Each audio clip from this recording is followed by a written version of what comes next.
Yeah. Please tell me that I can't, that I won't, that I fail, that I'll never make it out, yeah.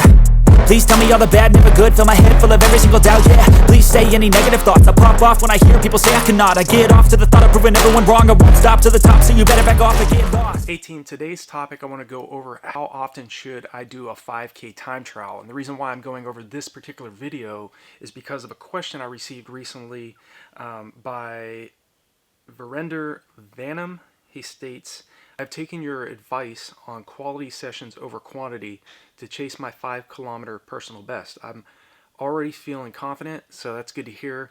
Virender, I'm definitely stoked for you in terms of getting that improvement.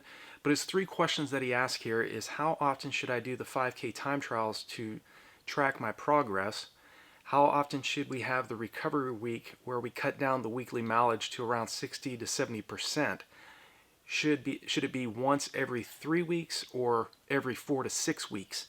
And the last question he asked was, during the recovery week, should we do speed work or all the miles should be at easy pace? Okay, so I'm going to answer the first question. How often should I do the 5K time trials during to track my progress?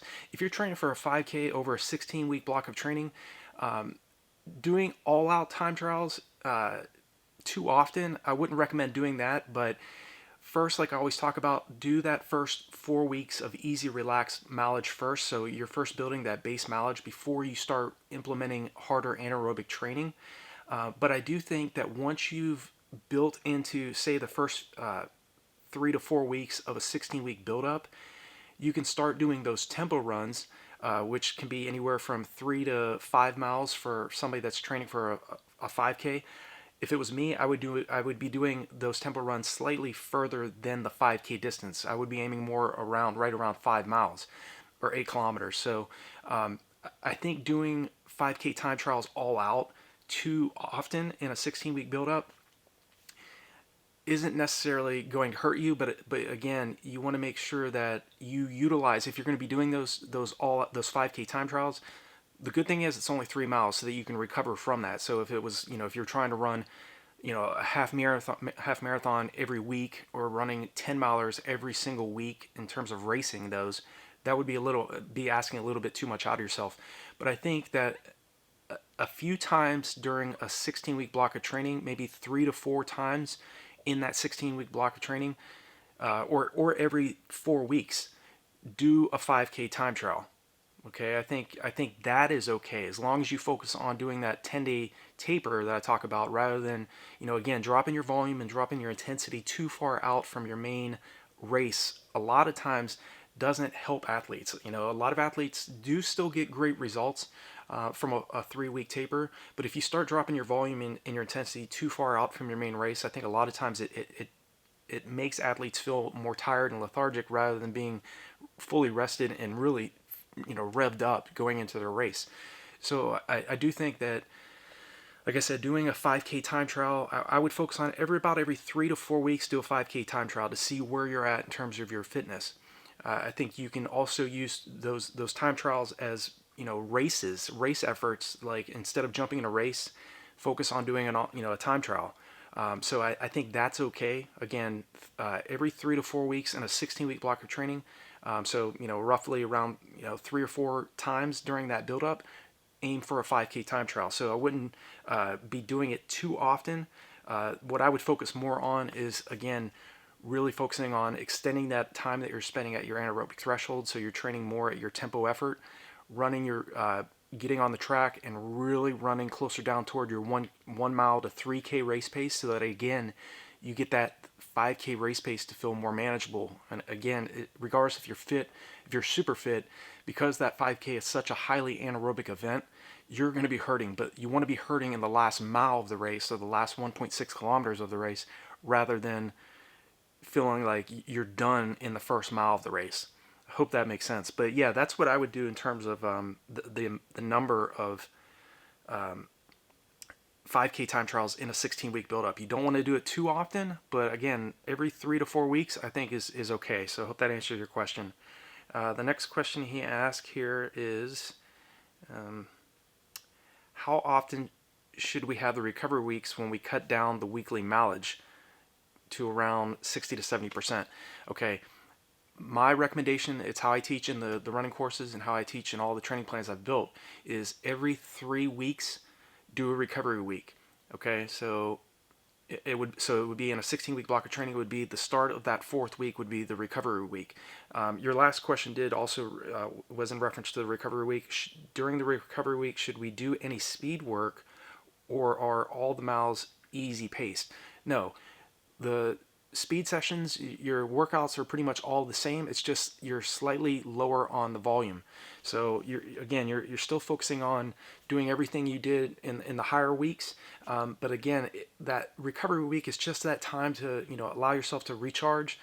You're doing slightly less volume, like you mentioned, and but you're still focusing on really hard anaerobic work. You're still focusing on doing your tempo runs, your long runs.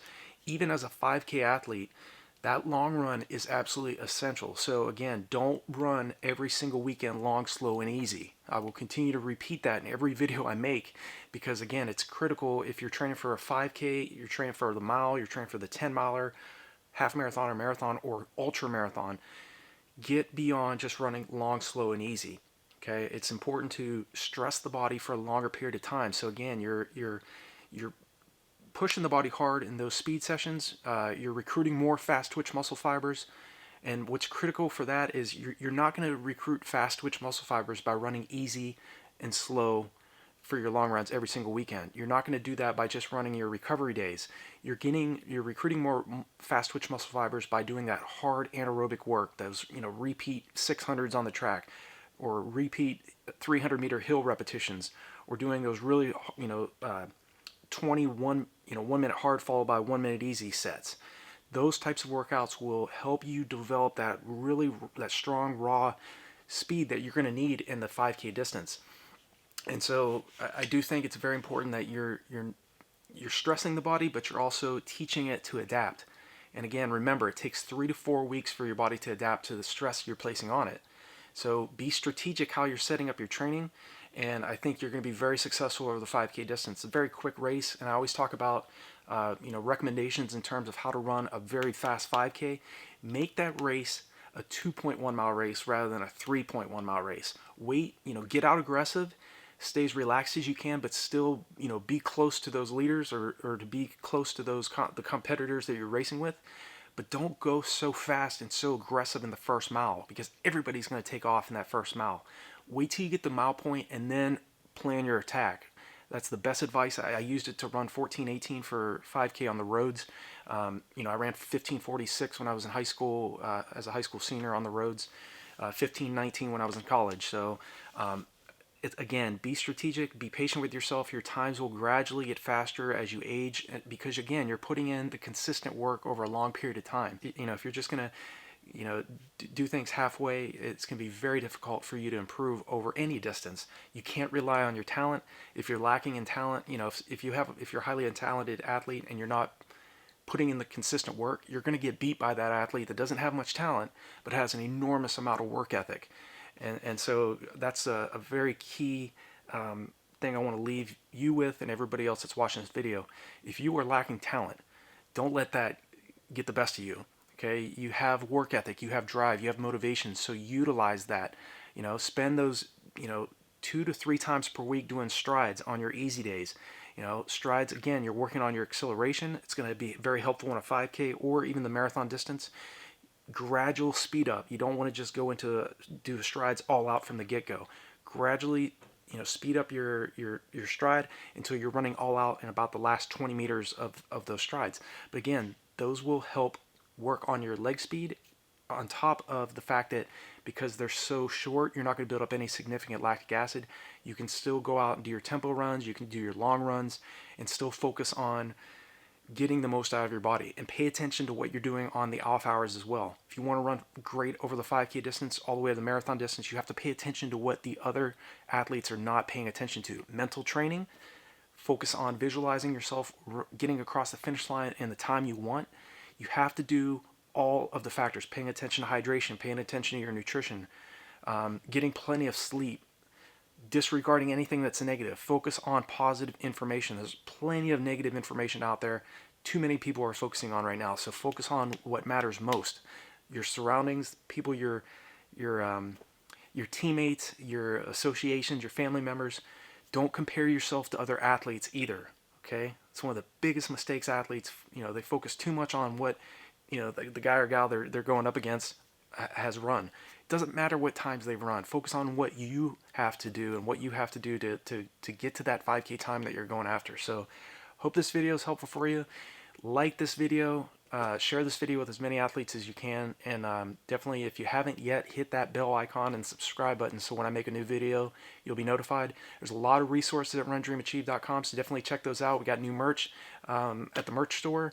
We got monthly training plans, monthly coaching training plans, and running courses on RunDreamAchieve.com that are there for you, as well as the content here on the channel. So wish you all the best, and hope this answers your questions.